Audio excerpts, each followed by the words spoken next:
Hello, all you hardcore boxing fans out there. How you doing? It's Russ here from Porky's Corner, the voice of hardcore boxing. Today I'm joined by Julian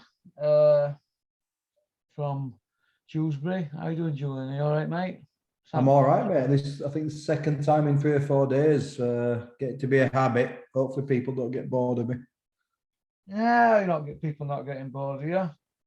They love your 15-minute answers. You should see me at work, mate. Fucking nightmare. But we'll move straight on to how's your family, Julian? Are they all right? Family's good, mate. Kids are here today. Kelsey, okay? So Kelsey's good. He's at the Dewsbury Rams game. I think they're playing Batley today. So are they? He'll be either in a good mood or a bad mood by the time he gets home. He's used to the Dewsbury Rams getting beat, but when it's against Batley and it's the old derby, if they get beat by Batley, he's not in the best of moods, mate. Yeah, I can imagine. What is it with you West Yorkshire? Like, you love your rugby, don't you? Yeah, I mean, I was brought up, obviously, sporting family, so my brother was a good rugby player as a junior, frittered it away, but really good athlete. My dad loved rugby, and because they used to work at the Charleston Colliery, they used to work with a lot of professional rugby players who played for Ponty and Normanton and all that lot. And back in the day, people who played for, what were then the Premiership, the first division teams, they all had full-time jobs, not like today. So I think it's like it was also a mandatory thing at the school. We went to St. John Fisher's. You played rugby. It was simple as that. So my dad and my brother and, just the whole family, not bothered about football, boxing, rugby. That was it. So people love the rugby around here, mate. Really do. He used to play for Castleford, didn't he? Darren Price. Is it Darren Price? I think I know the name. I mean, we've had some good players, local players around here. A mate of mine, Simon Longstaff. Francis Maloney's a good mate of mine. He was a prison screw, wasn't he, Simon Longstaff? A donkey tries to work gym screw when I was Longstaffs are a well-known family around here. We've got some good, and of course, our Max from Scarborough. So Max had a short time playing for Dewsbury, I believe, about 10 years ago as well. Yeah. Although the trolls are saying he's making it up and that, he ain't. Well, my son's a historian, and he's literally can relay every single game, every point, the whole thing. And Max played for Dewsbury Rams, mate. So you can believe it or you can't. Listen, do you know something? Joking aside, but a little bit tongue in cheek. If you're going to make it up that you're a professional rugby player, you wouldn't say you played for Dewsbury, would you? It's like somebody says to me, "Oh, what you're knocking out of that Max for?" I swear I like him and he's loyal and that, and he stands by his mates. Oh, he's invented a story up that he owns a gym in Scarborough. Well, you've been to his gym, haven't you? That gym I went to yesterday looks like a superb gym. Really good gym, good location, great facilities. People were in and out. So I guess he's got the real owner tied up in his cellar somewhere with duct tape, and he was just pretending it was his gym. I don't know. Well, like people, that, you know something? The Rock. Him and Mark. Seriously, that film, aren't yeah. I mean, I know we're here to talk about boxing, but it's a kind of it's really relevant because I know you get shit in your inbox all the time, and I get that stuff, but in your inbox, but I'm not interested, so I don't want to see it. But jealousy, anyone who's really out there who's just watching this purely just to hate and just to hang on the any inconsistencies or anything such as that, or to sabotage. Honestly, seriously, jealousy is a terrible thing, right? And I mean this sincerely, you might need to get help. It's like, I feel for you. If you really do hate on people and send vileness and wish people were dead in inbox, and if you're going to go to the extent of setting up fake IDs and fake profiles and fake scams just because you hate somebody, I feel for you genuinely, because I was brought up very, very lucky. I had a lot of love in my life from my parents, so I'm quite secure. So I'm not being patronizing. I do really, whenever somebody tells me someone's hating on me or saying really awful things about me, I never get angry and I never get like pissed off. I just think I genuinely feel for these people. I think it's a sad thing that, it's a sad thing for someone to question that Max is an rugby player, no matter what level he played at, it's irrelevant. It's quite sad. It's like, do you know what? If Max has played rugby or not, right, and we know he has, why does it bother you? Why does it stick in your throat that someone's going out there and doing something they love, whether they're any good or not? It just doesn't matter. Just don't, guys, honestly, seriously, don't let it eat away at you. Find something in your life what's really productive. Find something you love. Find something that you're interested in, and try and create something for yourself, and try to have a little bit of positive energy and a little bit of understanding and a little bit of love in your life, and you'll be so much happier. And I'm not being patronizing that.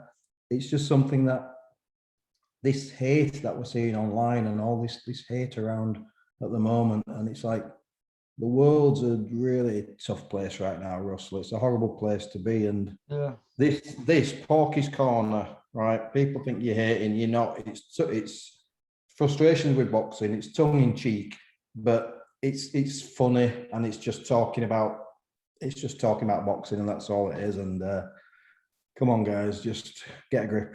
Yeah, can you send me some more hate? Because I'm down to 12% body fat this morning. I've been measured today, 12%. So Wow. it's all right, isn't it, considering the state I was in years ago. That's unbelievable, isn't it? But the human mind. I got into this. Carl Froch got me reading this book called The Art of War, and then that led to this other book I've been reading about the human mind, and you can do anything if it's possible. I'm doing a lot of stretching at the moment. No, so you're doing positive, but you're doing positive things, aren't you? Just what I've just said there about trolls. You're doing something that's positive. It's not negative, because negativity just eats away at you. Yeah. You know, the other day when we were on, and it looked like I was going like that, wasn't it? You know, like nodding off. One of a member of my family said, "Oh, seeing you like you're nodding off on that video." Then I've just been reading some comments here. You were gouching on heroin. Oh, right. Oh, well. What I know, you know this, Julian, because I'm up there at 6 a.m, as you know. But I was speaking to you overnight. I was leaving there at 10:10. I spoke to Ryan, who comes on here. I sent him a video. I was locking up. That was 10:30. It's on a Wednesday night. That's 16-hour plus. I'm up at 5:30. People think, oh, you look like you were nodding off in that Julian interview. You're being disrespectful to Julian, and you're on drugs. Oh. What people don't know, they assume. I must have been doing this. They assume. You know what I mean? Yeah. Come and ask me to my face. People make assumptions. I like Ryan, by the way. I like Ryan's couple of videos. Yeah, the Manchester kid. He knows his boxing. Really good kid. He loves his boxing. He knows his boxing, and I think he's not frightened to say what he thinks, whether it's aligned to you or not. Did he? It's genuine, but in terms of people saying that kind of stuff, it's like I know we're going to get into last night's show, and people are probably thinking, "Come on, just get cut to the chase." But sometimes you've got to talk about life, just not talk about purely boxing as such. Yeah. So, in terms of this negativity and everything such as that, it's like I came off social media, I came off Facebook and all this kind of stuff a while ago. So anybody who hates Porky's Corner, I just block it. I don't know how to block them. I don't know how to do it. I don't know how to do it. I don't know how to do it. I'll leave them. Do you know what I mean? But I mean, them block you. I'm talking about they should just block you. It's like, you know what? I saw Kelsey having a laugh on my live chat, because what I do, I put them in HMP Porkville, try to make a laugh out. Yeah. So look, what are you coming out with? Some people want to talk about drugs all the time. What's best drug? And did you used to inject heroin or smoke it? I used to smoke it. And for 3 weeks, it was the best buzz I'd ever had. After that, it became a 10-year, 10.5-year nightmare. After that first 3 week, it weren't so fantastic after the 3 week. Because after 3 weeks, I'll get it out there now. I just said, I don't want to take it no more. And then my mates went, oh, because I was keeping them in it. And then 2 days later, I was in bed, like the Undertaker. When Tyson Fury got knocked down, he rose up. Well, I was in bed all of a sudden. I went, and I thought my world had caved in, mentally, physically, emotionally. And like I said, it was over a decade battle. But no, I'm dead against needles for that person who keeps asking. The same person keeps asking. So there you go. Why don't you come on Zoom and ask me? I wouldn't even come on Zoom. I wouldn't even come on Zoom Yeah, and get them ask on you. Zoom. Let's have a good look at them so we can have a just look want in the bedroom. I'd want to know why somebody's curious about how you used to take heroin. It's bizarre. Well, I mean, do people ask you about your sex life? It's like, yeah, well, when you inject it, it's cause I don't mean to be elitist, but if you're injecting anyway, it means it's last throw it dies before death, because you only get between 6 to 10 years of injecting it. And that injection will last you 24 hours or 12 hours. Now, if you're smoking it, you can go all day. You must have money to burn if you're smoking. Now, I'm not bragging. Obviously, we knew what I was doing to keep that habit going. I just smoke it all day until I had that gouge. And I thought, and it just kept costing more and more and more. It ended up like 150, 200, 250 a day. But the point I want to make is, it's in past, isn't it? Get over it. I've moved on. But these people, they want me to say I'm on it, don't they? You were on gear, did you? Look like you were gouching in that Julian interview. And I just felt like saying, do you know what? They fucking want me to go on down that road. They want you to relapse, don't they? They want you to Ain't gonna happen. relapse. It's not gonna happen, Steffi. Again, I mean, why would you want somebody to fall back into ways that almost destroyed? Listen, I'm a bit wet behind the ears. It's like I just live my own life. I do my own thing, and I look after my kids. And why do I want Steffi Bull to end up in food banks? Is that a bad thing? No, I don't want him to end up at food banks all his life, but maybe just let him go and see these food banks and see what people have to put up with. And then he might be a little bit humble when he says, oh, come on, it's only the price of a pizza and a 4-pack. He might understand then when he said pay-per-view were dead. Now he's saying, yeah, I meant it were dead, but now models change. Go to food banks and ask people about pay-per-view. Go ask them people where their £25 is.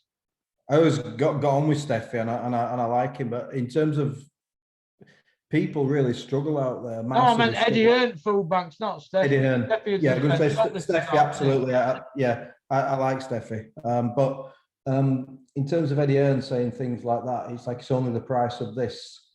I know someone very, very close to me who's basically their utility bill's gone up massively, like everybody else's is going to. And that's I want to say who this person is, but once they've paid all the bills and everything else, they're living on 60 odd quid a week, 63 quid a week. Then they've got to buy food, and then they've got to, transport wherever. People are really struggling right now. Not everybody has got good salaries and good jobs, and it's very typical of someone who's a multimillionaire to just say, do you know what? And what I hate is when people say, hey, listen, everybody's got the same start in life. Get yourself out there. And, I came from nothing. Most people don't have the same start. Eddie didn't have the same start, though, did he? He didn't have the same start as Frank Warren, did he? And listen, I don't know the guy. I don't know Eddie Hearn. And he might be the nicest guy in the world. But ultimately, people are out there struggling. There'll be people watching your show now, listening to me and listening to you, who are struggling, whether it's mental health, struggling financially, and they're watching it for light relief. And that's what they're doing. It's light relief. It's free if you're not on the members area. And it's just to take away all the daily drudgery and the daily pressures of life. And we could go on forever, mate. But these people, the people who hate on you, the people who want you to go back on drugs, it's unbelievable, isn't it? Really, that's probably why we're in the state the world's it's in right now, is because people inherently, not everybody, by the way, a lot of good people out there, but people are inherently selfish, and inherently there's a lot of people just rotten to the core out there. Yeah, before we start, good little chat there. Terry Chappendama, before when he used to do his no age boxing pod with Martin Theobald and Andy White, is it? Or that's a good. They used to have like a bit of a little bit of a chat at the beginning, and that's one of the top podcasts out there. That one. But yeah, can I just point out that I don't like Steffi Bull. You may do. I don't like him. Obviously, the things going in the past. I don't like him. But I'm going to point out one little black mark that I had a little book, and what I used to do when I worked with Dennis, if somebody did something to me that I didn't like, I'd make a little note of it. And I've got the book here. I'm not going to read it out, but I'm just going to say one little thing. Right. One of the reasons, this were one of Steffi's first ever black marks. We all know Dennis Hobson's a tax XL, don't we? He's only allowed in country 63 days a year. So, so most of the time I were basically on my own. And Dennis were never there. Very hard to pin down. When he used to come back, we used to go out, get pissed up and all the time. But then he'd have to dart off again, because otherwise you end up with big tax bills. Now, when you're a tax exile, what a lot of people don't know is that your accountant can turn around to you and say, right, if you stay out of the country for 10 months a year or whatever it is, it's 302 days a year you've got to be out of the country. Right. Okay. You can be £1,000 a day better off, right? So if you're a businessman, you're going to think, well, I might as well get private tutors in and just travel around the world because I've got £1,000 a day. You can put a family in £1,000 a day and go anywhere, can't you? So the plan were, and it was one of my ideas, I weren't experienced enough to use Dennis's name as a promoter and carry the shows. I'm not experienced enough. Steffi Bull were. So when we started working with him, everybody thought it was a great idea. Mick Whale, everybody. One particular day, the day would start like you get a phone call, right? Go around there and see what they need. So you go around Steffi's gym or whatever, Dennis's gym, Glyn Rhodes's, see if there's any problems and all that. Basically, you're learning your craft, aren't you? It's about putting people together. So I was working with him, with Steffi on designs and that, and he's very experienced. And I've never really said this before. I was kind of like in awe of him because he's been a professional fighter. Steffi knows all aspects of the game. Oh, fucking, I was coming out with stuff like, fucking hell, to Michelle, I'd say things like, fucking hell, he's better than Dennis. I really thought he was that good. And one particular day, I don't know why, he's rung up and I've gone to his gym and I've gone back to office, and Dennis were there this day, and he said, he's rung Dennis up. I can't work with him. What he knows about boxing, you could write him back or a stamp. And this is where it first started to deteriorate. I heard every word what he said, right? And Dennis has gone. So I was just about, me, I've got no filter. I don't think about if it's a big giant man, if it's a King Kong, if he's got a job, a gun on him or whatever. I've no filter, right? He's gone like that, and I let him say what he said, and then he's gone, okay, then you deal with Michelle. And you know what? Fucking hell. I've said it before on here. My fucking heart sank, mate. Honestly, my heart sank. And I thought, wow, I'm doing this here. And obviously I used to do other things for Dennis and I was looked after, but for the boxing, it was for free, right? Free. Band driver as well, I were at the time, running around, but as a band driver. Yeah. And I'm thinking, wow. And then 5 minutes later, he rung me. How are you? I'm all right. Where are you? Checking, you see, where I were. And I've gone, I'm on. Oh, you had a late one then. Yeah, I have. Yeah, ringing a bit. Bump. Black market ball. That was his first one.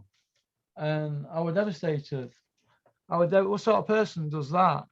And I don't think I've gone into as much detail as today, but ever since then, I didn't like the kid. I thought, I can't trust him. But you like him and good luck. But sometimes when you get too close, you get to see what people are like.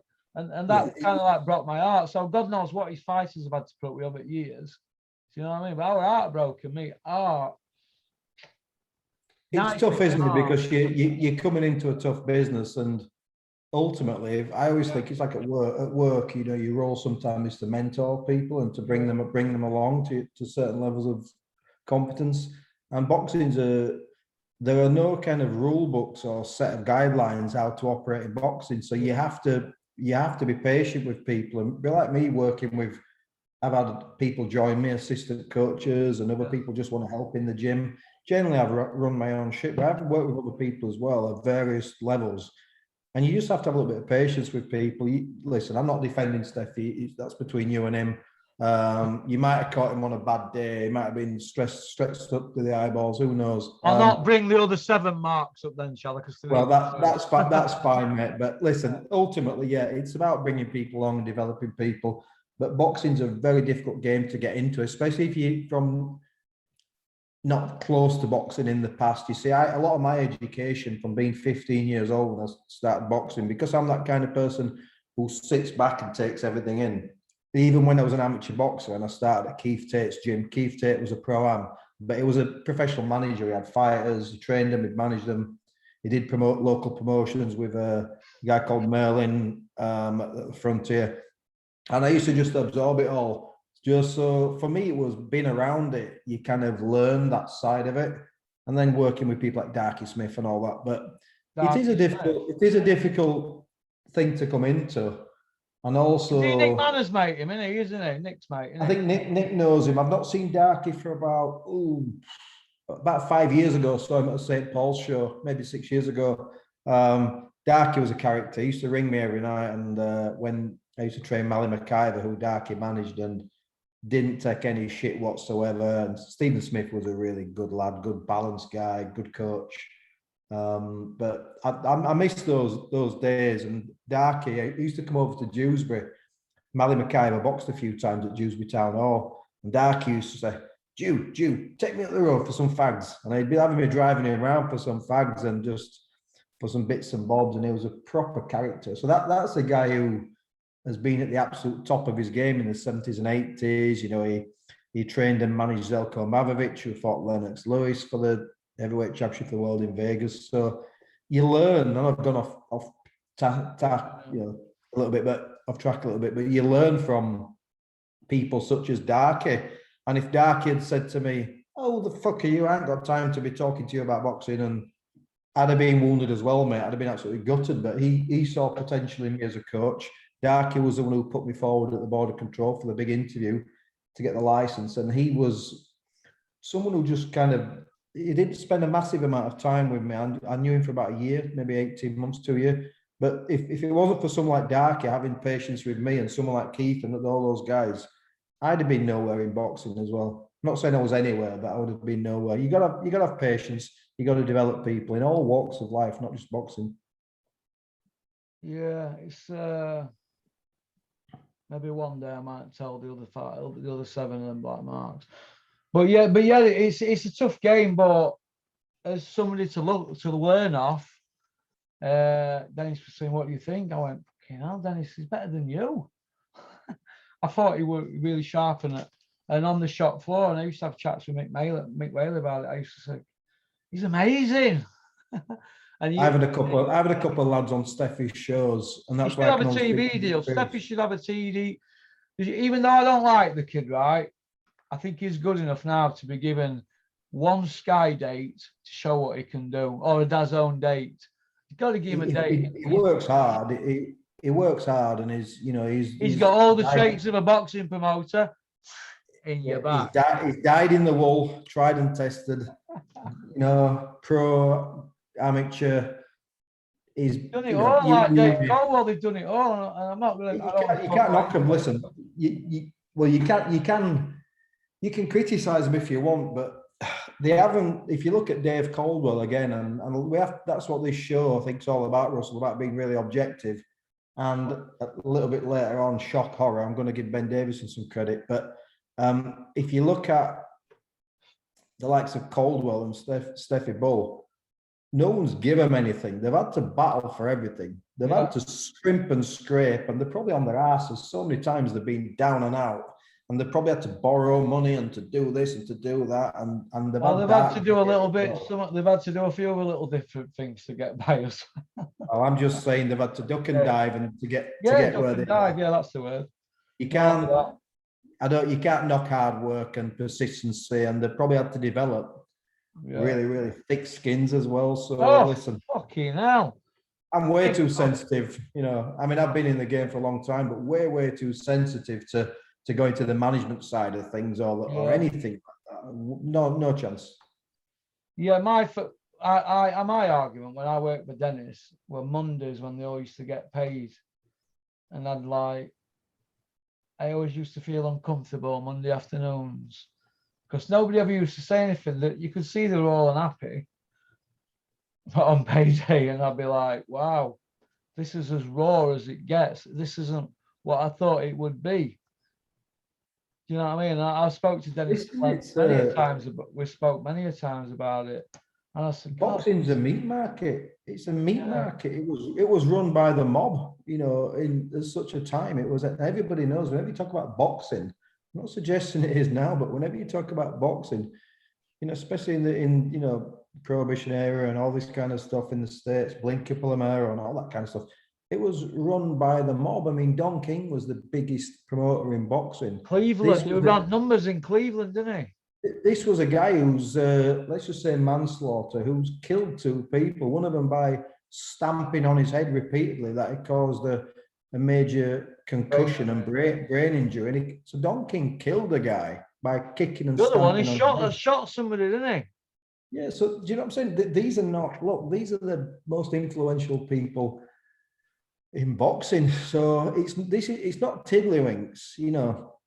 The likes of Steffi, they're a tough life, you know, tough kid, tough guy. They're not from public schools, are they? Eddie Hearn's kind of almost quite unique actually, and it's probably why the likes of Frank Warren hate him, because you know these guys are from the street, they're from tough backgrounds, you know, and Eddie Hearn comes in with his education, and they'll probably hate that because he's the antithesis of, you know, bad pronunciation, but is the absolute opposite of what they are, and there'll be a lot of resentment in there. But equally, that doesn't mean to say Eddie Hearn doesn't do a good job.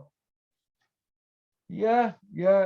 Oh no, we're not saying Eddie's not an hard worker. No. We're just chewing the fat. You can say I'm a silver spoon boy and I turned it gold, but let's have it right. He had a bit more than a leg up, didn't he? If you know what I mean. Mm-hmm.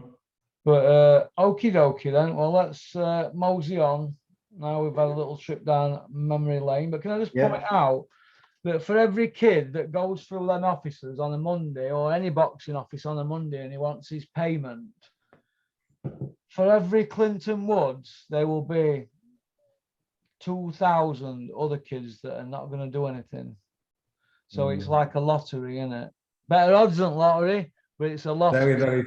Very few boxers. I always, these are made up numbers, but when people always said to me, how easy is it to make it to the elite of boxing, I always said, listen, I'll tell you dead simple, right? Been in amateur gyms, pro gyms all my life, right? People come through into amateur gyms, and 1 out of those 10 kids might only ever get to box. Not everybody gets to box. People get hit in the face, they don't like it, they don't stick to it, whatever reason. 1 out of 10 kids might get to box amateur. And of those 1 out of 10, it might be 1 in 100 who becomes a national champion, just a basic schoolboy champion. And out of those 1 in 100, you can see how I'm going with the math, out of 1 in 100 who become the national champion, they continue becoming an elite ABA champion, and then the numbers just go like that. And the likes of the Joe Calzaghes and the Ricky Hattons and people who get to the absolute pinnacle of boxing, the 1 in hundreds and hundreds and hundreds of thousands who have taken up the sport and fallen off. And I always said to fighters when they come to me and they say, oh, I want to go pro, I want to box or whatever. And I always said that you need 3 things. First of all, you need to be tough. You need to be physically tough, because it doesn't matter if you've got all the skills in the world, you have to be physically tough. And then what you need then is you need to have obviously an aptitude for the sport. So the one thing being tough, but the second thing is you need an aptitude for the sport. You need to have good dexterity, good mobility, good physical assets and attributes. But the third thing you need, and it's the most important thing in boxing, is you need to be absolutely so mentally tough that you can come through everything. And I'm not talking about coming through adversity in the ring. I'm talking about being patient outside of the ring, because it's such a long game. I always say to fighters, you'll have delays, you'll have postponements, you'll have disappointments, you'll have bad decisions, you'll have fallouts, and you have to absolutely have mental focus. And that's why, you know, you can see some fighters who are just going to make it just because they've got that drive and then they've got all those other assets. But people think it's all about being able to box, and it's just a small part of it. And of course, on top of those 3 things, you need luck and you need good support and you need all that kind of thing. But mental focus and just being thick-skinned and being massively selfish I bet Carl Froch is massively selfish as a person. Yeah, do you know what? We spoke about this a while back. Not this birthday just gone, the one before. And he said to me, I had to be really selfish. And I've been to his house and we were supposed to be going into Loudon for something to eat. And he kept looking at his watch and I thought, well, we're going to be setting off here in a minute. And he went, look, I've got a nip somewhere. I've got a training session to do. I know I've arranged it and that, but we'll just have a cup of green tea and a Bakewell fitness bar. And I said, yeah, no sweat. If you've got your training session to do, and he wanted to be. I could see he was torn. Yeah. Do you know what I mean? Between what to do right thing. I said, hey, listen, you've got a training session. Do your training session. Didn't bother me. But he's had to be selfish many a time. He told me a story that he'd gone out with his mates and had half a Guinness and then gone on and he'd got to be in bed.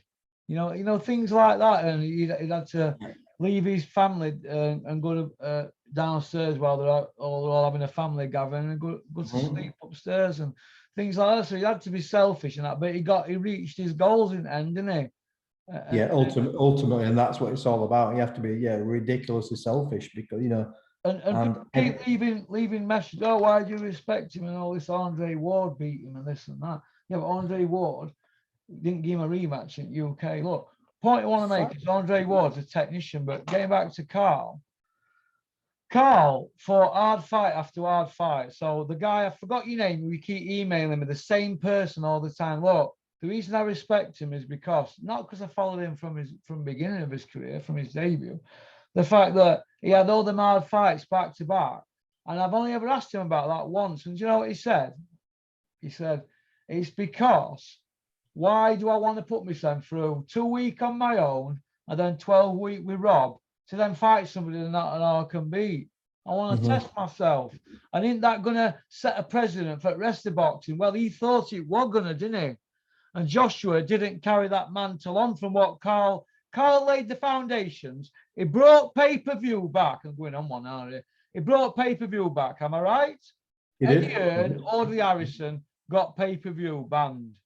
He brought it back, laid the foundations with all the hard fights, and Joshua didn't take the mantle on. And this is why we're in this mess. Back up 14 years to when he won world title. Look at the run he went on. So the run he went on over that 6-year period was a mega. He went on a 6-year run with only Yusuf Mack, who you could say were a knockover, and he was IBF number 4. Yeah, it's a who's who, isn't it? So that's why I respect him. And who's doing now what he did? Mayweather, Canelo, Manny Pacquiao. He's in that bracket for fight after fight after fight. Even Canelo's having fights off when he's fighting lower level. But who's gone on a run like that? Come on, who? I know Terry Chappendama digs him out all the time, but between us, well, I'll tell everybody now. Terry respects him immensely. He just does it to wind me up. Terry knows his boxing. He knows his boxing. And he just does it to have crack. But not crack as in, crack have a laugh. But the point I want to make is he went on such a run that you can't do nothing but respect him. Can you? And then nobody's took that run on, have they? Nobody's said, I'm going to pick up where Carl Froch left off. Callum Smith hadn't. Eddie Hearn said he was going to do this, going to do that. He was going to move up through the gears, through the weights. He hadn't. Who has? Nobody has. Not Eubank Jr. Conor Ben certainly won't. He didn't even get in with McKinson. He's a fighter's fighter, is Froch. He's a fighter's fighter, and his legacy's secure. And nobody's saying he's the greatest of all time. No one's saying that. They're just saying he's a damn good champion who took on all comers and beat most of them. And can you do much more than that, really? Beat more world champions at super middleweight than anybody. Yeah, it was a good fight. Former, current, and future. Go count them all up. How many world champions he's beat? Go on, all you Calzaghe fans. Go count them. And you never saw Froch at 15 stone either, did you? No, he's 13 stone 7. 2 weeks ago at his house, 13-7. He used to fight at 12. So what's that? 20 pounds heavier than his fight. and not. So you could say, well, you were right. He said, basically, I put a stone on since I retired. Yeah. In 8 years, put a stone on. That's not bad. Unbelievable, mate. £0.5 a year. So right, let's get okay, on. Mate. I was going to say the Sky Show then, Julian. But The DAZN show. The DAZN show, promoted by Eddie Hills, the 5-0 Iceman from Billericay, free by way of 5-0 now, and we've now got footage of him actually having a fight. And I said this before anybody came out. I said Eddie's going to come out and say, sorry, Frank Smith's going to come out and say that Eddie broke his ribs. Did I not say that on here to you? You did say it to me. You said it to me. He's going to come out, pardon? You said it to me. Yeah, I said Frank Smith's going to be wheeled out now to say that Eddie broke his ribs for all that fat. And what happened? Lo and behold, they saw my video. Frank come out and he went, yeah, he broke my ribs. And Eddie's walking around saying, I can punch. What did we think to the show anyway? I mean, we can obviously finish on the main event because there were so many good things, and also the main event showed the hard side. I'll start you off then, right? The show was at, where were it at? I forgot. Nottingham, wherever. Nottingham, yeah. I was there the other day, wasn't I, for that little bit of WWF. Right, 8 fights, everybody won except Sandy Ryan. What's the fixing, yes or no, on the Sandy Ryan fight? Over to you, Julian. I'll let you run with this one. First of all, the Sandy Ryan fight, it made no sense to me.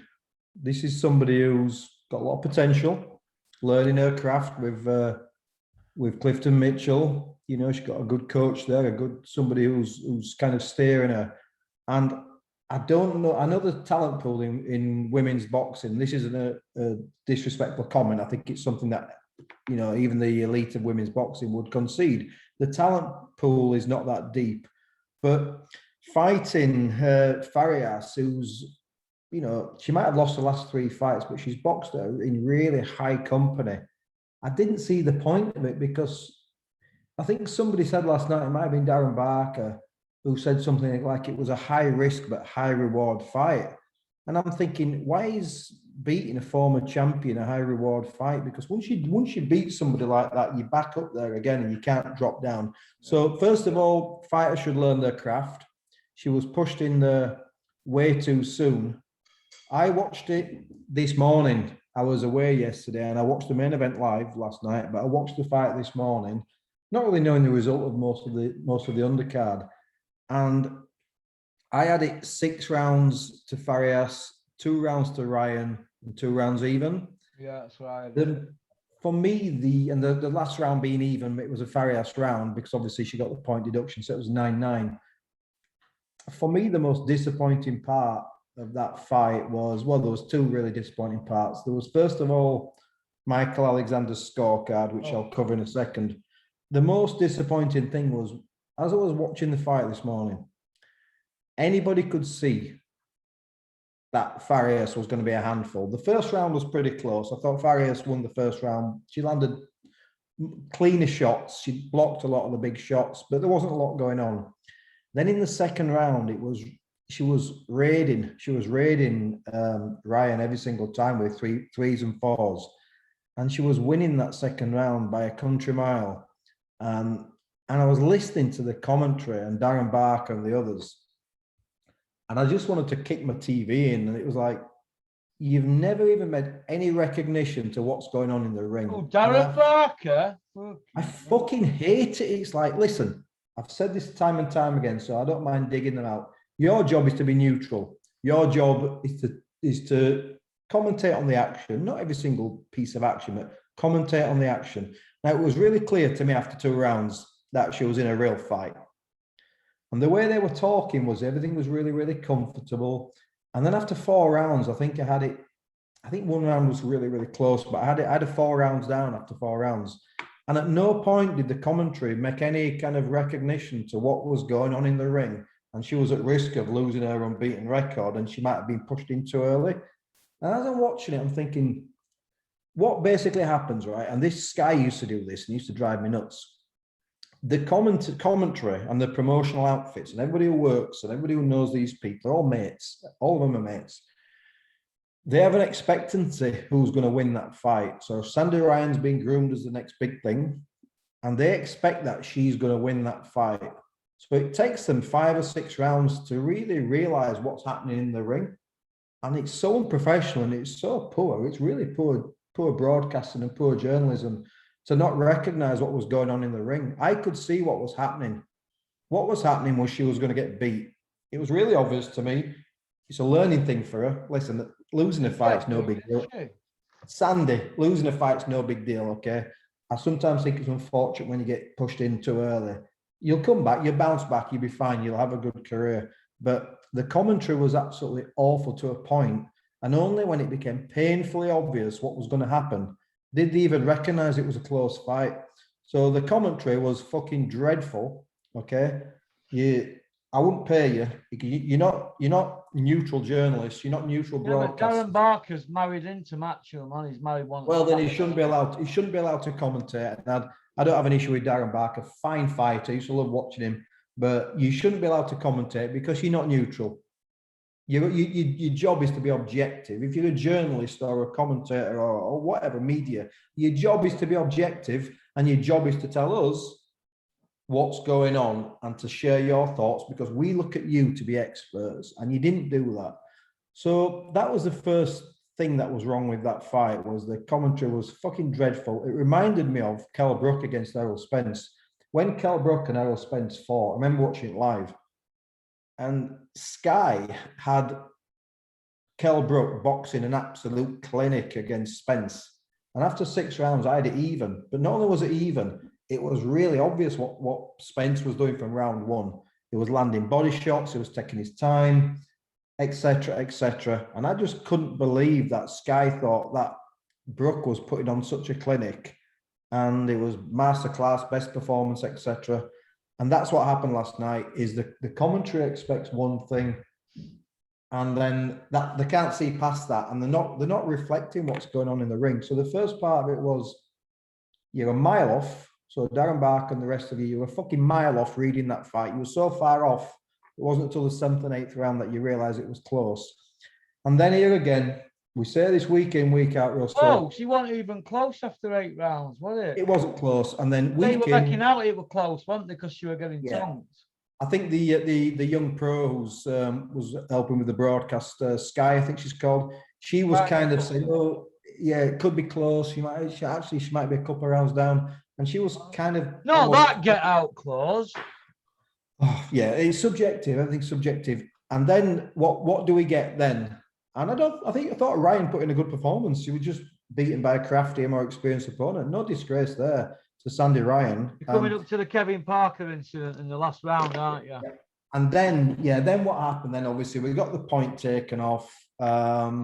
Can I just stop you there, Julian? Right. Kevin Parker, now, he's not a name that you all get to know about. He's an A-star ref, isn't he, obviously?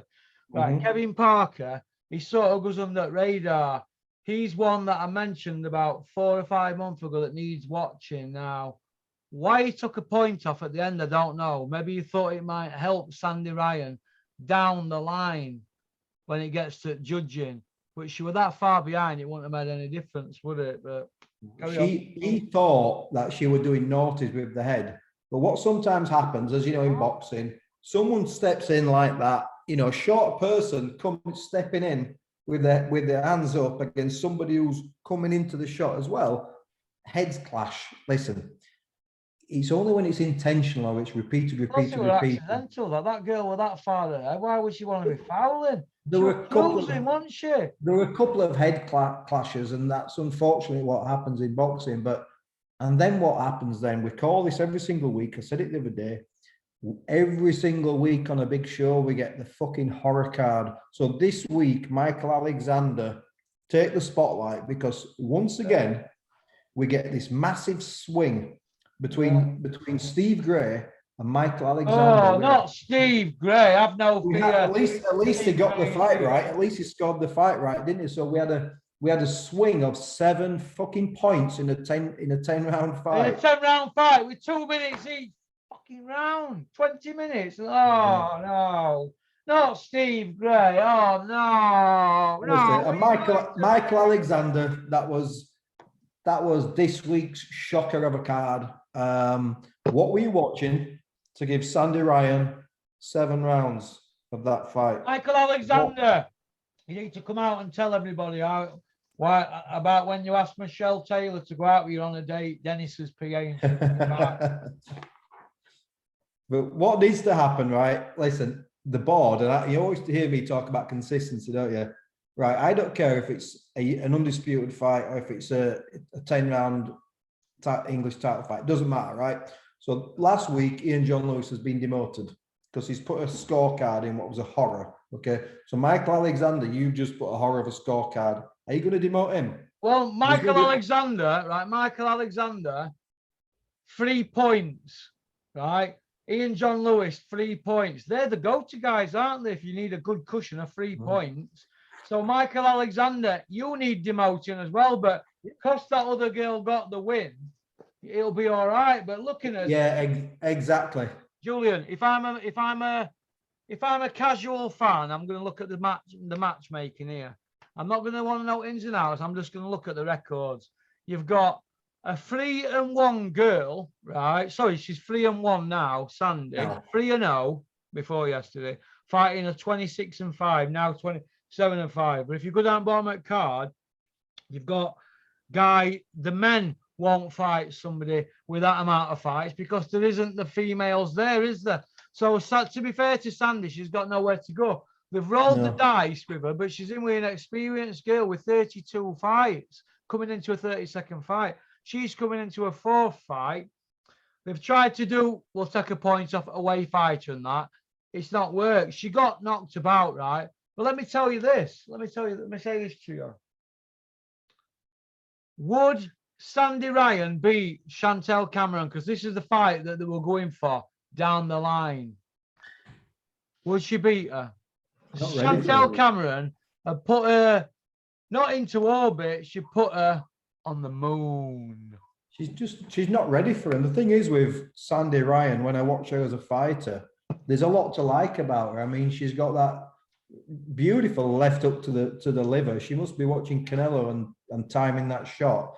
And there was some really good advice what Mitchell was giving in between rounds. He was saying, you put the little left inside and I need to see you step under good to advice, the right. Wasn't it? Throw the right hook as well. He was telling her to literally switch sides. And I thought, listen, let me tell you this. I don't know if I mentioned this in one of members' video. I used to be a Clifton Mitchell groupie. I used to go to Clifton Mitchell's fights. Not because other guys from Ingle Camp were on the shows and that. Me and my mates were basically saying, all we're bothered about is Clifton Mitchell's fight. We know he wasn't going to headline. Good fighter. When he were coming through. But you know why? I'll tell you why, mate. Because the few times that we did go, he weren't just putting people into orbit. He were putting them on Jupiter. They were seeing stars when he were hitting them. It was heavy-handed. Heavy-handed. Listen, every fight I went to see Clifton Mitchell, you had to make sure you were watching and you weren't pissed up. Because I swear to God, mate, he was lifting people off the floor like Big George. Yeah, Big George were lifting Fraser off the floor. Clifton Mitchell were hitting them in clinchers. And they were jumping up in air, mate.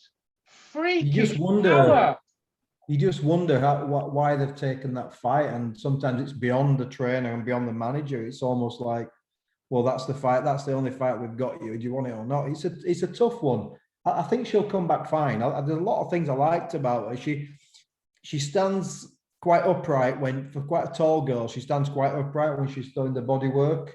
Yeah. I'd like to see more, more jabs and more, a little bit more lateral movement, but she's definitely exciting. I think she's got some crunching power, really crunching power. What you've got to remember is this. It's a bit like Huey when Huey had his loss against Povetkin and Pulev and got old man anyway, took the old man in. Huey will learn from that. She'll learn from that fight. And Clifton Mitchell probably saying to his son now, let's take the positives out of it. She lost a split decision against a very well seasoned fighter, and they move on, don't they? He won't dwell on it. He's too busy. They'll move on from that.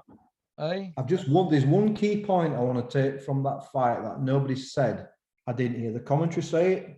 I didn't hear any objections from Clifton Mitchell, but more so, I didn't hear this from the referee, Kevin Parker. Right. First of all, Joe Gallagher would not allow them to get away. Did you see Faria's fucking belt, how high her cup was in her shorts? Joe would have been all over that like a rash, wouldn't he? I wouldn't have allowed her to. I'd have said, no, down. It goes down, or you can go back out to the dressing room and you readjust it, because we know that Sandy Ryan's a big body puncher. Yeah. Farias's cup was literally up here. It was scandalous, and Kevin Parker never mentioned a fucking thing at the intro. It won't do, mate. Listen, the border control. I could go on forever about the border control, whatever. But the border control of officials and stewards who are supposed to look not just at the gloves. They're supposed to look at the protector cup. They're supposed to look at what they're wearing, the ring attire, Ebony Bridges fishnet tights.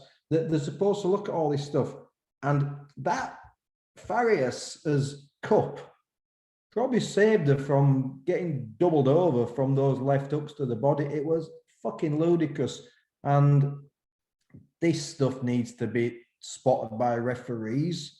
You can't have your cup just halfway up your trunk. You just can't do it. It's something we're seeing increasing. But remember Joe Gallagher, every time Joe Gallagher used to get to the center of the ring, he would have a go. He'd tell the referee, that's legal, that's illegal. And it's just such a shame that wasn't spotted as well. And I think, whilst I do think it was a step too far for Sandy Ryan at this point in time, that cup being as high as it was didn't help her one bit. Yeah. Okay. Let me just make a quick announcement to Mozza from Birmingham. He's an ex-board referee. Mozza, how long will Ian John Lewis have to sit out being an A-star? And can you get in touch with me, Mozza? Because I've got no power on phone. I can't be asked to get up and plug it in. I'm lazy. Okay then. So Sandy Ryan, young enough, she's 28. She could have another 10-year in game easily, or 15-year, but it looks in it. Some of these in it I've been looking at last night were fought around, well, 47, 44, you know what I mean, years of age and that. So Sandy Ryan will come again. She lost a split decision, but I thought she lost it comfortably. It weren't a split. Michael Alexander, will the board be looking at Michael Alexander's card and saying, what were you doing? Can you explain that card? No, I don't think they will, because Sandy got beat, didn't she? But they can't make Ian John Lewis there. They can't just do it in big fights. They've got to punish them for getting it wrong in little fights as well, haven't they? Yep. No consistency whatsoever, just complete inconsistencies. Yeah. Sandy Ryan will come again. Listen, it wasn't a bad performance, actually. Yeah. She could have been a little bit busier. She could have worked on a few things, but she's a 3-fight novice. Inexperience cost her. But what she knows, she can't get a fight. She's got to get her out there. So it's catch-22 for their team, innit? They're sort of like, they're damned if they do, they're damned if they don't. Either way, I'm going to ring them out either way, aren't I? You know what I'm like. Yep. But tongue-in-cheek and with a bit of comedy. Yep, exactly, mate. There's nothing personal. She's definitely one to watch. She's one to watch, and she shouldn't. And I don't think she'll ever get dropped with them tree trunk legs. Right then. Strong-looking girl. Eh? She's a strong-looking girl, isn't she? She's strong. Yeah. Going from the bottom up, the levers against some of these other guys. I'm not going to mention them. Thomas Hart, I thought he had a good win. He looks like he's one for the future. Thomas Hart. Yeah, Cully looked quite good, didn't he? Against Vasquez. Yeah. Vasquez a bit long the tooth. It was a good win. Yeah, Carty had a win. Terry Harper. We'll do a Terry Harper one, then we'll go on to the main event. Now, Terry Harper's come back. She's in with a non-puncher, which was the correct matchmaking. So well done to Steffi Bull there and whoever's matched him, Eddie and them. Correct matchmaking to get her confidence back. You could see at first she was a bit, tentative, wasn't she? But she managed to get through it. fighting that Steffi Ball style, you know, where they just put it in reverse and go backwards.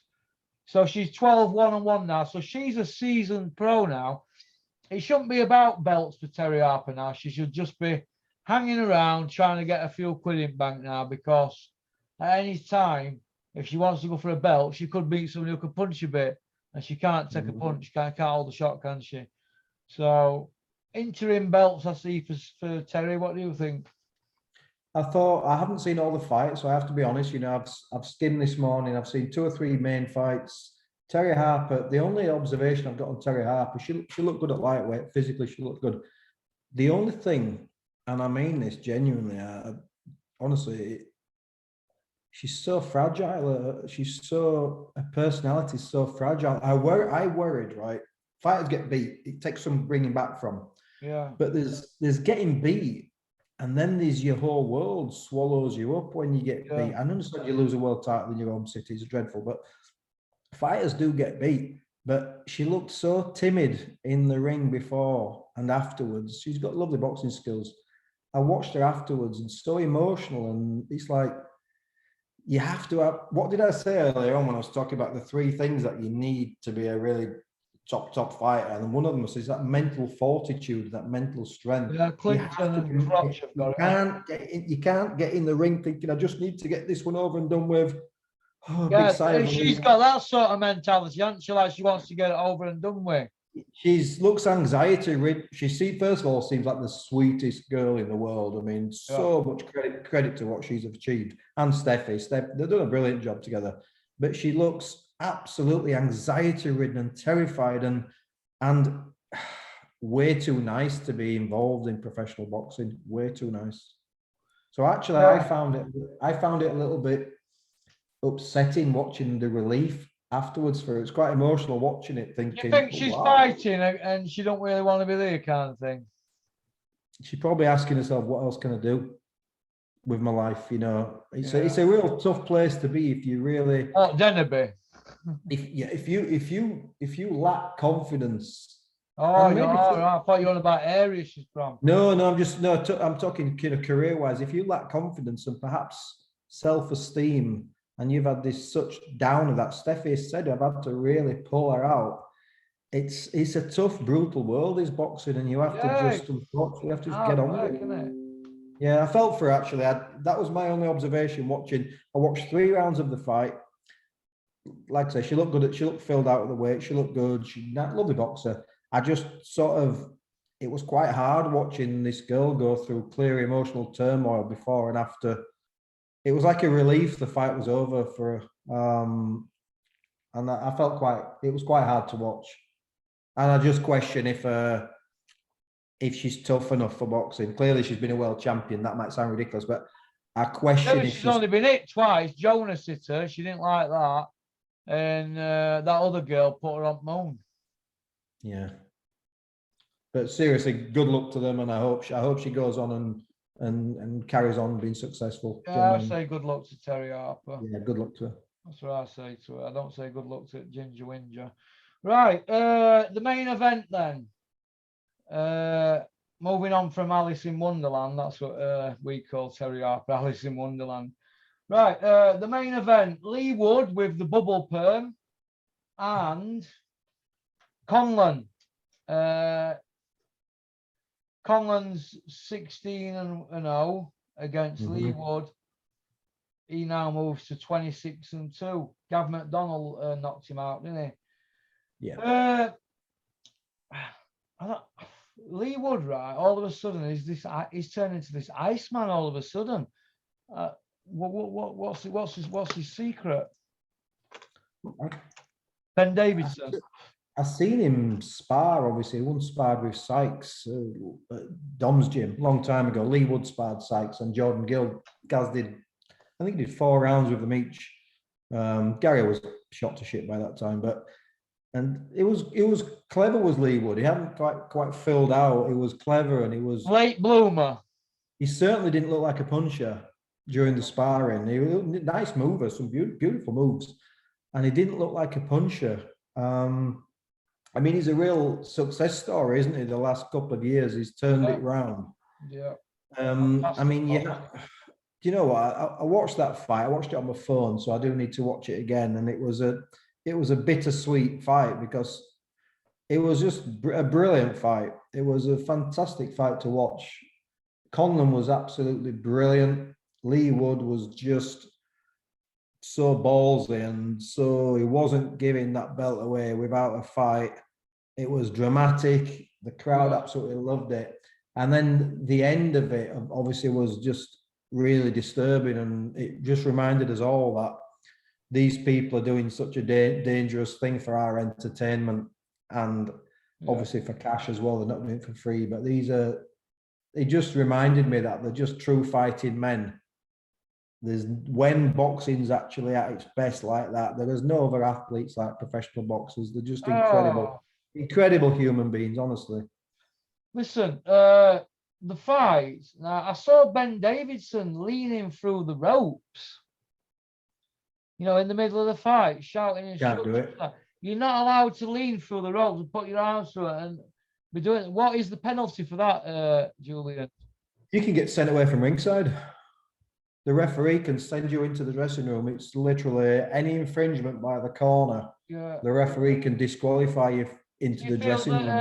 Conlan's team can feel a bit hard done by about that because they were in control of the fight going into the championship rounds, weren't they? Yeah. What I'm going to do in terms of the coaching, because I've not given Ben Davison a tough time. He's certainly worked with fighters I wish I had. And I've always said from day one when you've asked me about him, he's got to be able to coach. If he couldn't coach, these guys wouldn't work with him. He's got to be able to coach. 100% Ben Davison can coach. I thought, the Josh Taylor thing, I made my views clear on that. What I'm going to do with this fight is slightly different. First of all, I'm going to give some credit to Ben Davison and to Barry Smith, because technically he wasn't in the fight for quite some time.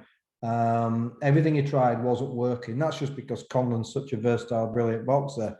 But Leigh Wood's conditioning and physicality was unbelievable. So those guys have got him in superb condition. And that was just like incredible. But for me, the night belonged to Leigh Wood. And I'll tell you why. Leigh Wood might watch his channel. He probably doesn't. But what I would say to Leigh Wood is, I need you to go have a conversation with Anthony Joshua. Because how many times have I said to you, there's nothing more timid than a guy just giving his title away.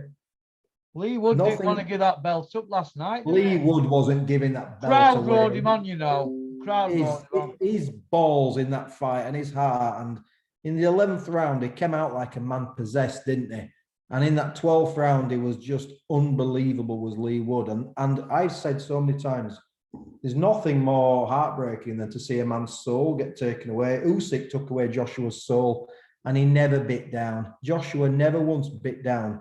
And watching last night, I bet Leigh Wood would have rather got knocked out than literally just give everything like he did in the last round. Cute dog. And Leigh Wood was unbelievable performance. It wasn't a technically gifted performance or skillful performance. One look, it was a Rocky Marciano, never say die type of performance. And I thought the training team did a good job, great job with the conditioning. Conlan's team did a great job with the conditioning and the game plan. But ultimately, what Leigh Wood did was he snatched victory from the jaws of defeat. And I thought it was.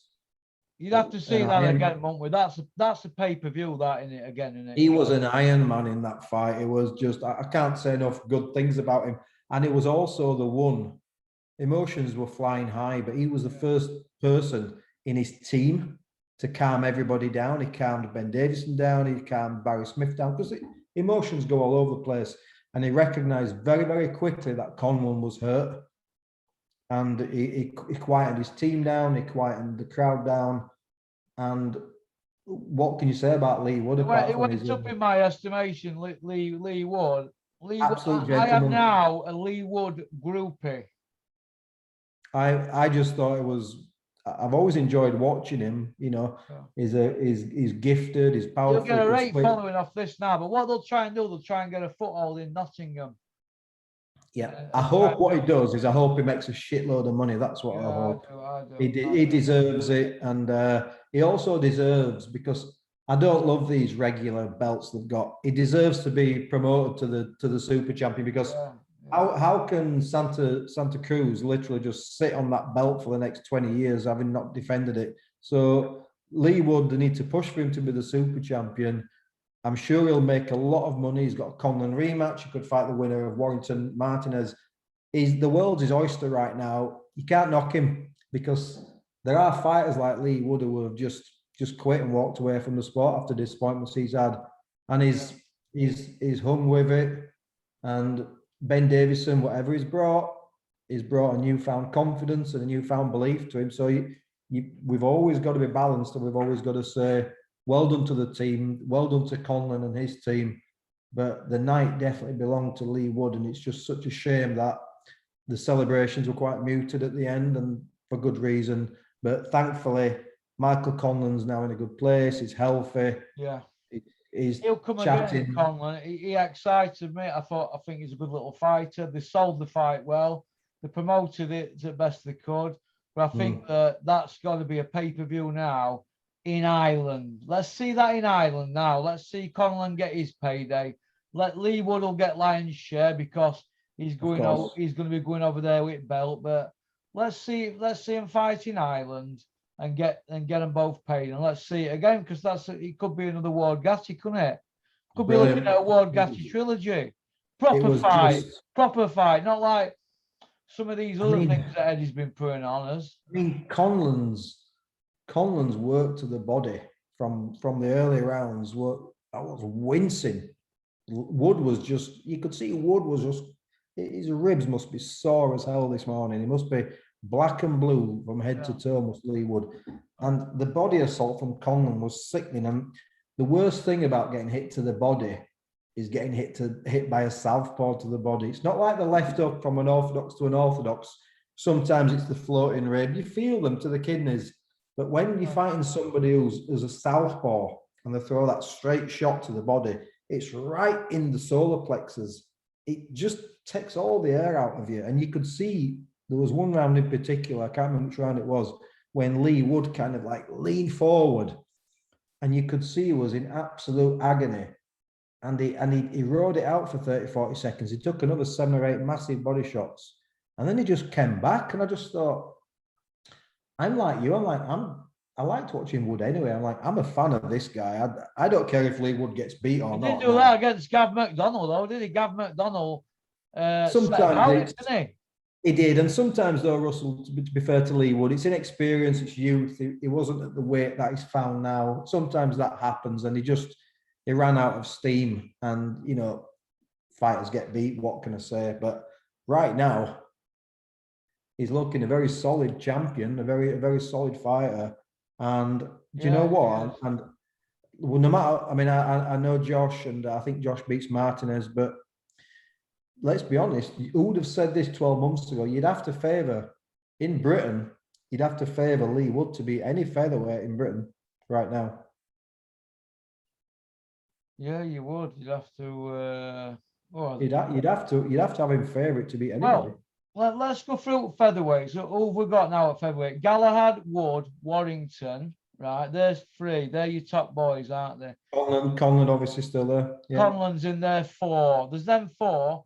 Could they all box off each other? I mean, you've got a good series of fights there, haven't you? Into mix. I think what Josh would like to do, I think if Josh beats Martinez, he's going to look for, and rightly so, he'll look for a really big payday.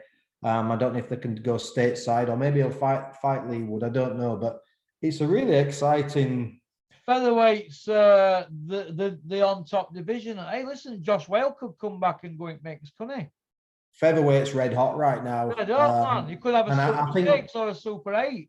I think Warrington and Martinez, you're going to have another great fight. It'll be a cracking fight. I think Josh wins, but it'll be a real brutal fight. Get Jamie McDonnell or Gav McDonnell to come back. Throw Josh Whaling. We all them that we've just mentioned. Lara and all. You could have a little tournament going there, couldn't you? A round robin between 8 of them. Jordan Gill. Is Jordan Gill a featherweight as well? Jordan Gill. God, Matt, I should Hey, know this. listen, didn't he do well, Jordan Gill? Jordan Gill was Couple of brilliant, weeks and back. Dave was brilliant in the corner. That Hey, was. listen, Jordan Gill's fight, was that a better fight than Wood and Conlan I'd say it was. on a par? I'd say the skill level obviously was higher in last night's skill level, so high. Conlan was bloody But brilliant. if that would have 10 out of 10 last night for excitement, Gill's fight would have 10 out of 10, wasn't it? Yeah, absolutely. Him and obviously not a And big this is Cromwell fan. this is the point though. But Do what it. is the whole point of this though, Russell? When you what's the learning for this from all these promoters? When you put together, and these are Eddie Hearn shows, if you put together competitive fights, boxing's the absolute most thrilling, best sport in the world. Yeah, of course. When you put the right fights together. But it's not that long ago, right? That Josh Wales were offered, Matchroom offered Jordan Gill to fight Josh Wale. All right, okay. Mick Wale said, yeah, over 12 rounds, not 10. And they wanted it over 10. Mick said, no, we'll fight him with Gill, but over 12. Why they couldn't? Why it had to be over 10? I don't know, but Jordan Gill would be up for that now over 12 because we're talking 2.5 years ago though, so I can see. Yeah, it's a while ago. I can see the point. He's come on since then, but it's all about timing. But I would have liked to have seen him fight Josh over 10 and not 12. Because why does it matter? There could be a knockdown. But you've got to have some advantage when you're away fighter because Josh Wale and Mick Wale wouldn't have got any favours going on a Sky show, would they? Against Well, they never have had favours, have they? So no, you know, well, Josh and Mick, yeah, going into Lions Den every time. You're putting fires out before you even get in ring. And when they went to fight for European title in France. You're 4 rounds down, aren't you, before the first bell rings, and that's just got jobs in France, didn't they, as well? He should have been European champion, Josh Wale. I did wonder last night. A bad luck. I did wonder watching the Ryan Farriers fight last night if the stink what we've had in the last few weeks has made people pull the socks off. Obviously, not Mike Alexander, but you're just talking about inconsistencies and bad scoring. And I wondered last night if Sandy Ryan, let's just say Josh Taylor against Catterall had never happened. I bet Sandy Ryan would have got the result last night. It's almost like one of them's learned from it. You know, it's almost like and nobody would have said a Dickie Bird because it's a foreigner and it's an up and comer from Britain. Oh, what other two judges? Steve Gray, one of them. Steve Gray, and I can't remember who the other one was, if I'm being completely honest. It was a closer, the other judge had it 95, 94. I think they had it by a point, which means actually, in fact, the other scorecard stinks because, no, the other scorecard's okay. We'll go with that. That was 6-4 with the point, yeah. Well, the guy who had it by 3 points, who was that? Well, Steve Gray had it by, Steve Gray had it 97, 94. So he got a decent scorecard, did Steve Gray last night. Oh, so Steve Gray had it the other opposite to Michael Alexander. Yeah, Steve Gray had it for the Argentinian Farriers, and Michael Alexander had it for Sandy Ryan. So Steve Gray and Michael Alexander, get them in a room and say, how can you two be 6 rounds out in a 10-round fight? 7 rounds, yeah. Why can't they do that? So Steve, you show me how you had it, how you came to that score. Michael, you show me how you came to that score. And that's because one of you is wrong. And this is the thing, because we've got a stink again, haven't we? As you said, because the right person won, because it was on the undercard, it's gone under the radar. But it's a little bit like this was a main event. It's the judge who gave Canelo Alvarez a draw against Floyd Mayweather. I mean, that's got to be like one of the worst scorecards ever. And it's like, you come up with a scorecard like that, you should never be allowed to judge again. It's just fucking sucks. And I think Michael Alexander's a decent referee. I think he should stick to refereeing, if I'm being honest. Yeah, I do. Michael Alexander, you are officially demoted. What I'm going to do each week now, I'm going to pick a British judge who I'm going to recommend to Bobby Smith, aka Smithy. Yeah, you Smithy. I'm going to pick a British judge every week, the worst judge of the week by me. They're not going to get no production video and all that. I'm just going to say, you need demoting. So, Michael Alexander, you need demoting for that performance. Have I got a second on that, Julian? You've got a second, and you probably had a third if you spoke to Ian John Lewis, because he'd say, hang on a minute, my scorecard was no worse than that. Yeah, so, but we want to see these people come out and do an interview and say, well, I arrived at that score because of this. Like, you know, your Darren Barkers and your Carl Frochers, when they're doing punditry on TV, they have to say how they've come to that score, don't they? So why if you look at that, the judges? Yeah, if you look at just to finish on this Sandy Ryan Farias fight, if you look at the fight, most people I spoke to thought Farias won it clearly, same as you. Yeah. People you spoke to thought she'd won it by between 2 and 4 points. So we're in agreement there, okay?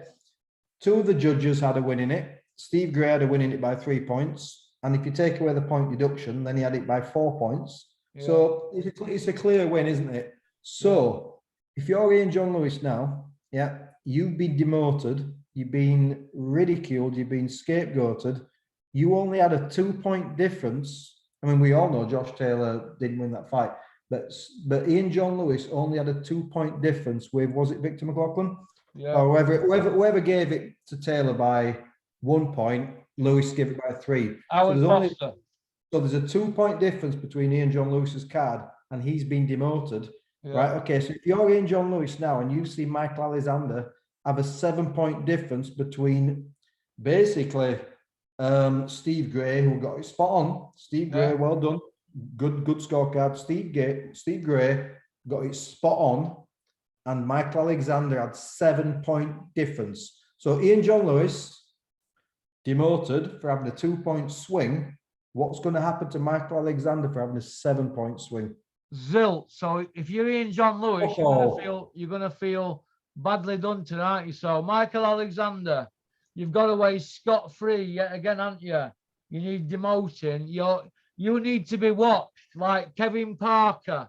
He needs to be watched. Well, Kevin, I'm on to you. I'm watching you. So which was the? I mean, this is a difficult question. Which was the worst scorecard? Ian John Lewis's or Michael Alexander's? And I would say they were both really bad. Both bad. Treat them the same. But because they did it on the big stage in Scotland for Undisputed. And another thing as well, why is Ian John Lewis even going up there? Miles away. Why is he even going there? Why isn't there a judge up there that we could use? And 45p a mile, isn't it, there and back? So there's nothing worse, is there, than a mile plus expenses. And this is the point. There's nothing worse, Russell, than inconsistency. Inconsistency is just rotten. It's rotten. We know, kid. We know, don't we? We know. Right. But well, brilliant main event. The main event was absolutely fantastic. Do we want to see Leigh Wood against Conlan in Ireland on pay-per-view DAZN? Yeah, we do. It's a pay-per-view fight with stacked. I'd love to see that. And also just one more from me, Russell, for balance, for consistency. Eddie Hearn, couple of cracking main events or a couple of cracking fights. Yeah. You've got some good shows coming up, Eddie. Some good shows coming up, some competitive fights. So credit where credit's due. We want more of the same, please.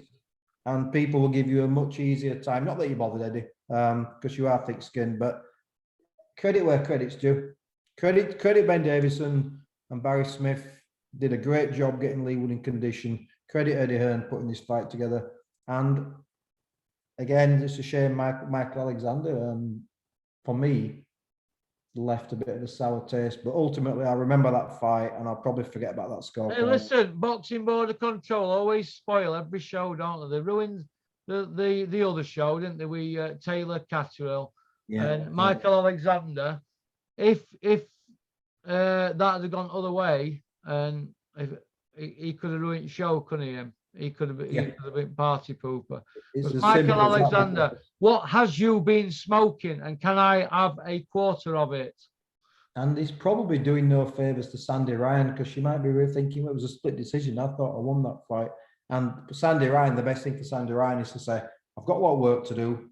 I got beat and I'm going to develop and I'm going to become a better fighter. And I heard them talking about a rematch. Like, why don't they just give it a few more fights before they take that one again? What's this obsession right now? Oh, Sandy Ryan's apparently she's saying she wants to activate the rematch clause. No, don't have just listen. You might beat her next time. Just get some more rounds under your belt before you fight former world Have champions. another couple of fights before you get stuck into that girl again. Because she's experienced, too experienced. You'll have the same outcome, won't you? Very, very experienced. And even if, let's just say, Sandy Ryan boxes her again, and Sandy Ryan beats her, it's a life and death again. She should be learning a craft against easy opponents, just taking her time. You know what I mean? Every time I'm on your show, Russell, I always talk about developing fighters. Yeah. You're not developing fighters, getting them beat or putting them in life and deaths when they don't need to be in a life and death. Yeah. Although, again, I did like Clifton Mitchell's corner work. She might not have been carrying it out, but it was saying the right things in the corner. I always listen out for the corner every single time. I don't mind him as a trainer, Clifton, but I just feel that maybe that girl just needed a fight, but maybe that, looking at that, right, if somebody said to me, what do you think to that? Well, when I first seen it on Boxrec, I thought, the rolling dice here with Sandy Ryan, because that girl's very experienced. Yeah, she'd been in with some good fighters. Former champion. I thought they were rolling dice, but she didn't disgrace us, but the experience cost her, didn't it? Yeah, but she has to be given credit for taking it. So they have to be given credit. You've got to give credit to Clifton Mitchell and the team for taking that fight. There might not have been anybody else out there. It's one of them, isn't it? She had good conditioning. It was a hard fought 10 rounds and she lasted the 10 rounds well. So it was the first time she'd done it from a 6-2s to a 10-2s. But I just think when you look at Farias, I mean, last 3 fights she's fought, was it McCaskill twice and Mayer? Those are good fighters. Those are world champions. The top level. Yeah. She didn't need to take that fight. But listen, the most important thing is she doesn't get despondent and she just gets back on the horse. She'll be fine. Yeah. Should be fine. Yeah. Do you feel that women's boxing is going in the right direction now? It's going in the right direction, but what we saw last night again is there's not that middle pool right now. You've got everybody's either a world champion or a former world champion, or absolutely terrible. And what's happened is, and maybe this is why they took this step up, is you can fight people who are really not that great, and then all of a sudden you get to 5-0, 6-0, 7-0, and then you step up like 5 levels. It's bizarre. There doesn't seem to be that, like in men's boxing, you have that kind of the development, so many different steps, isn't to get where you get. In female boxing, it's like you have 4 or 5 learning fights, and then you're straight in for world titles because there's so few professional women's boxers. So that's a shame, but I'm guessing as more people get involved and more really good athletes get involved, that the pool will widen. That's why, we don't have British champions. People like Shannon Courtney are winning world titles when they're clearly nowhere near. Former world champion Shannon Courtney. And this is the problem, isn't it? So it's tough for women, because it's very, very difficult right now having that, that stepping up. It just becomes, you fight somebody who's lost 5 or 6 fights out of 7, then you're jumping up to fighting somebody who's actually a really good fighter. Julian, how do you think somebody like Natasha Jonas would have felt before she won a world title when she's seen Shannon Courtney defending world titles, and Natasha Jonas, who's, let's have it right, even though she's fantastic, she's been around the game 20 odd years, she's seen it and done it. She must have been thinking, oh my God, if I ever have to do a pundit job next to Courtney and I never win a world title, it's going to come up on telly. Former world champion Shannon Courtney and former world title challenger Natasha Jonas. Oh my God, that must have fried her head. Well, she's world champion now, so good luck to Natasha Jonas. Good luck to her. She's good luck to Shannon Courtney as well, because she turned her life around. But there's levels to this game, and she will manufacture the world title, won't she? There's a difference, isn't there? there is when you're number 7 and number 8 fight for a I mean? vacant title. What about the first 6? I'd be a bit pissed off if I was a number 4 and 5 contender or number 1, 2, or 3 contender. So listen, it is what it is. You know, Eddie can afford to put the title bouts on. He can afford the sanctioning fees. And it's just the way it is, actually. It's just the game, you know. Everybody knows what the game is, but we are getting some, you know, what we are getting is some really good female bouts right now.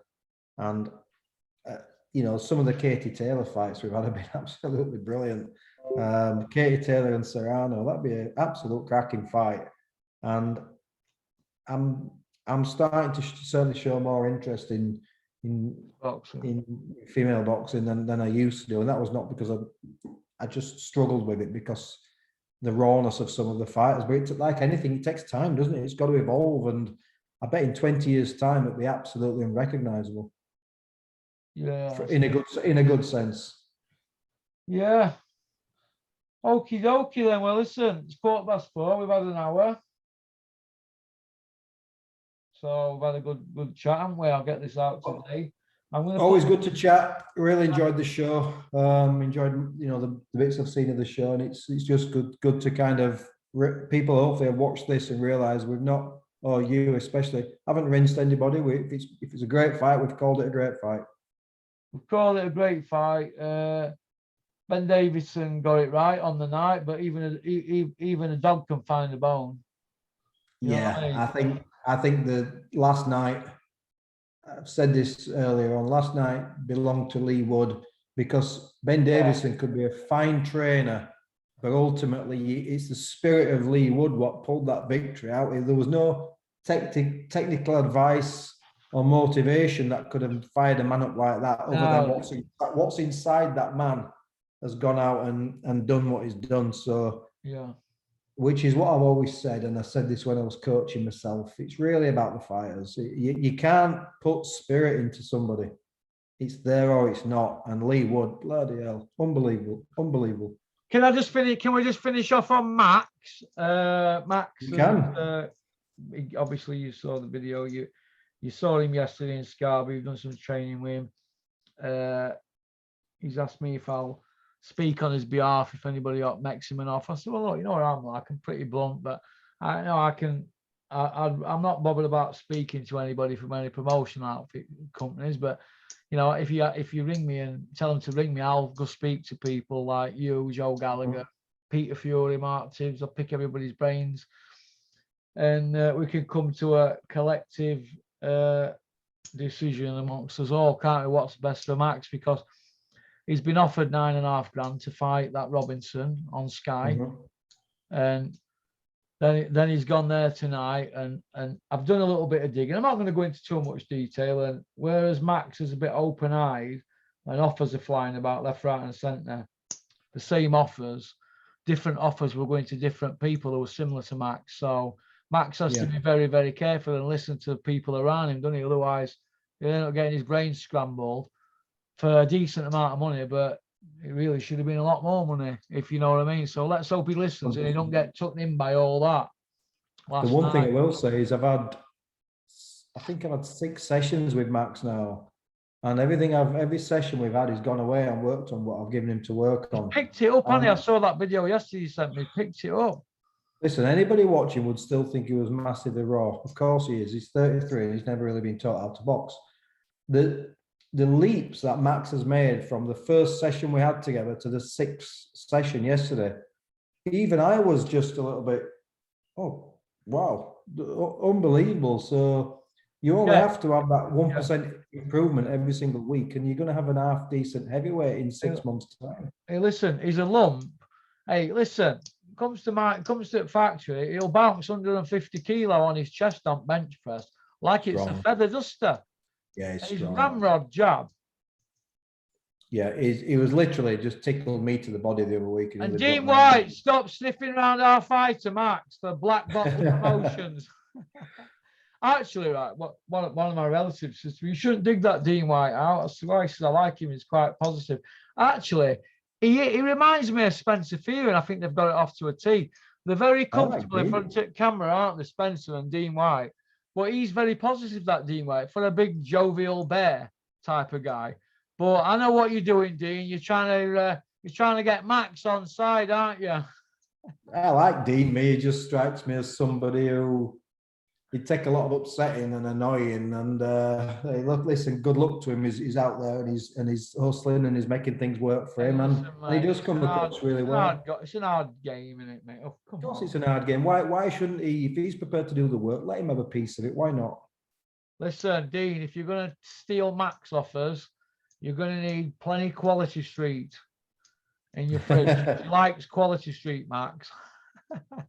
Yeah, it shows as well, mate. But he's have you had a word with him about his diet? Have you had a word with him about his diet? Because I took him out for something to eat. We went to McDonald's, and I said, "Mate, this is when I come out of hospital, when I come back from Turkey." Anyway, he said, "I'll drop you off." And I went, "Yeah, okay." He goes, "Where are you going now?" He goes, "On sparring at Chris's." Yeah. After what you just eaten, he went, "Yeah, I'll burn it off." That's the wrong mentality, isn't it? So I'm hoping that Max is going to start and take it a bit serious.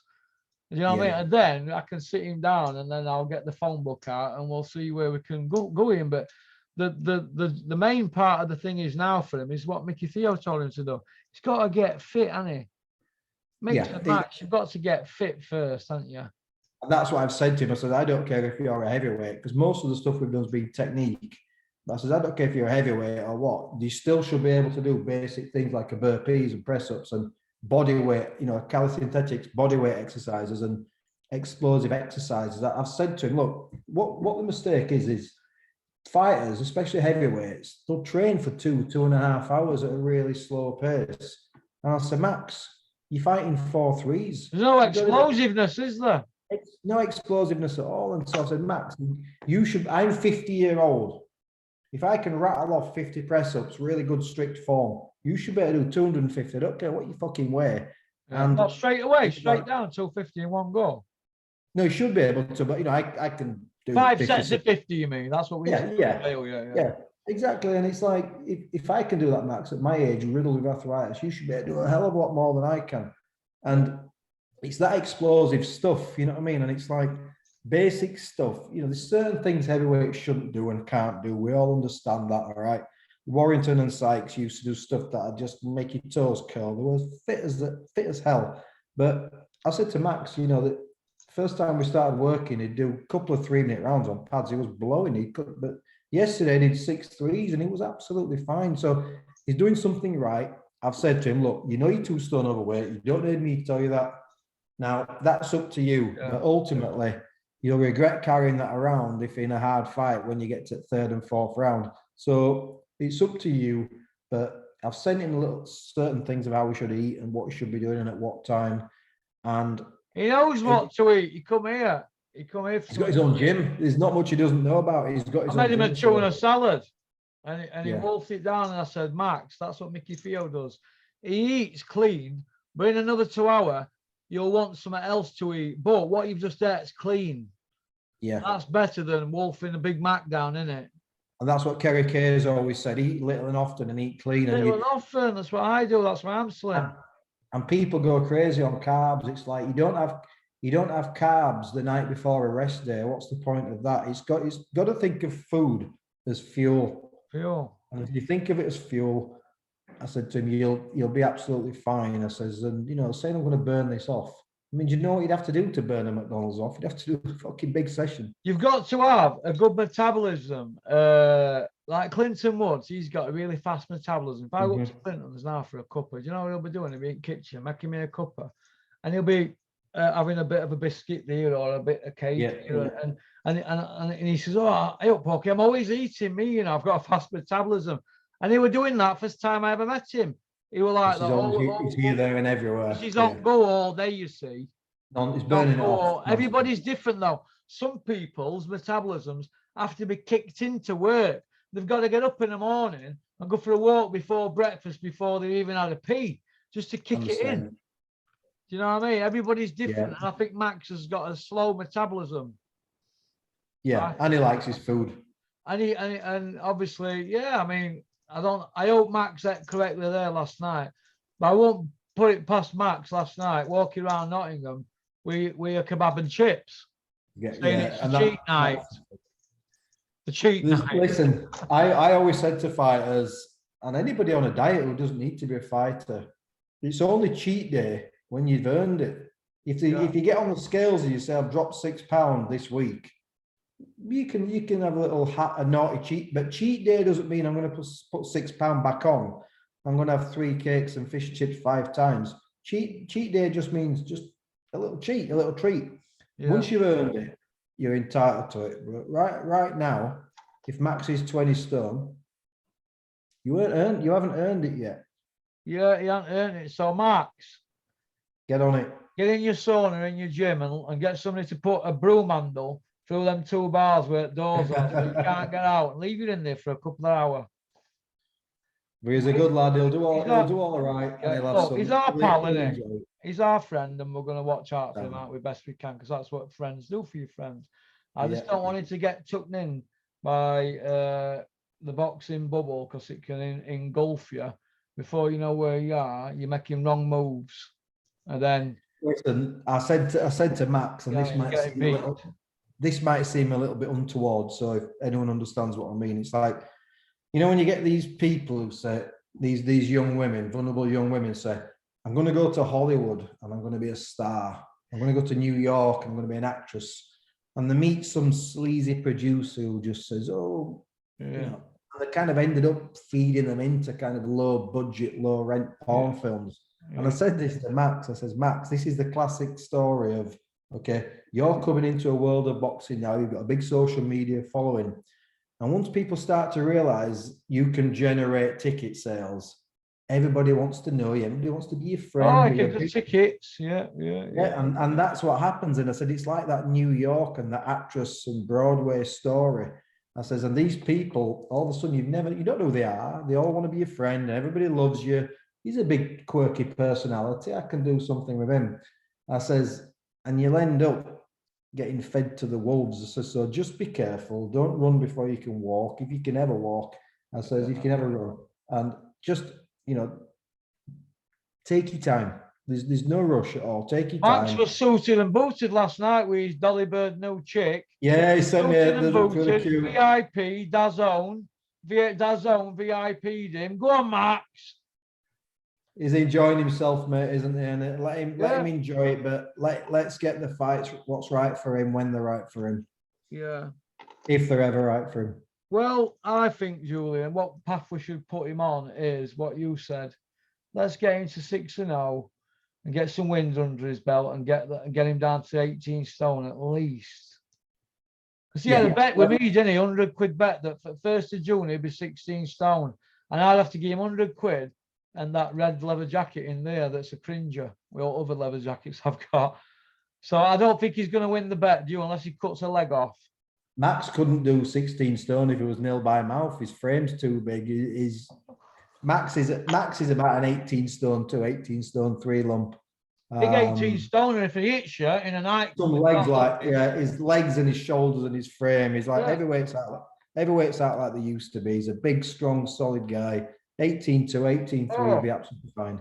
And when he was a doorman, Max, could you imagine him clumping somebody? They'd be like that, wouldn't they, flying through air into orbit? But we wish him well. Absolutely, he's a good guy. Well, listen, it's 4:30. I know you've got something to do, aren't you? Going to your mum's, aren't you? Going to see my mum, see my sister, mate. Okay. Well, listen, give Kelsey my best and your missus all the best. Will do, Russell. Coming on. And thank you, everybody. Again. Nice one, mate. Cheers, pal.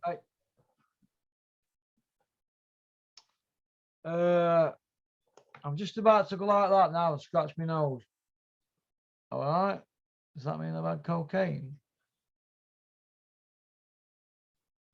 Can I just say that somebody was just commenting on one of my old videos before I go, because we're dragging this on a bit now.